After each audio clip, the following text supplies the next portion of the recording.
Her dəfə top vuruyor, burada nəsə varsa.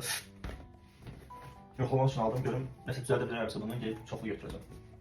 Biri 1 manat 30 qəpiyə. Top vurdu yenə. Bunu Papa John's'da yemək var ya, spagettiləri Papa John's'un. Eyni ondan evdə düzəldəcəm, ona görə aldım. Bunu bir deyəsən 20 qəpiyə deyəcəm. Çünki yuyacam. Çünki açıq idi. Bu qapı dayanacaqda elə belə aldım. Qeyd edim ki, dostlar, bunun hamısının pulunu özüm vermişəm. Amma birdən də bilərsiniz ki, dilənmişəm bəzi insanlar kimi ki, düzü sağ olsun mənə endirim elədi, amma yəni endirim, yəni özüm pulunu özüm verdim. Bu da market səbətinə bənzəyir. Qarpız təmizləyən və qarpızın içərisində nəsə çıxardan. Nə olduğunu bilmirəm, nə olduğunu bilmədiyim üçün aldım. Çünki maraqlı bir video hazırlamaq istəyirəm. Bu da nə olduğunu bilmirəm, nə olduğunu bilmədiyim üçün aldım. Bu nədir bilmirəm, nəysə götürmək üçün deyəsən. Bu.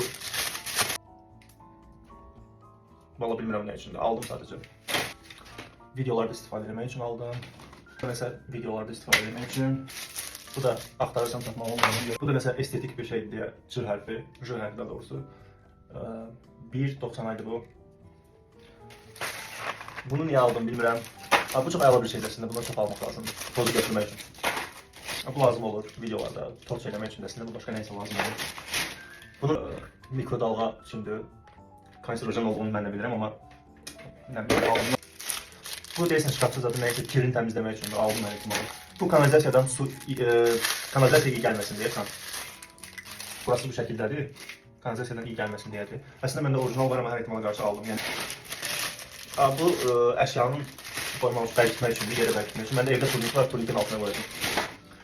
Bu kofeyə creamer deyirlər, onu düzəldəcəm, qatlaşdırılmış süt. Yəni nəsə bir şey düzəldib orada, onu tutacağım bura.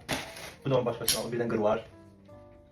Bunu niyə aldım bilmirəm, yəqin ki, hansısa videolarda nəysə göstərəndə. Bu da videolar üçün aldım. Temu'dan əslində almaq istəyirdim, amma burada ucuz idi. Bu da videolar üçün popcorn. Bu nədir bilmirəm, amma aldım. Çəngəllər aldım. Axıt yoxdur yumağa çünki. Ayaqqabıya qoymaq üçün də ayaqqabının... Bunda ayran düzələcəm çünki özünün belə şey var.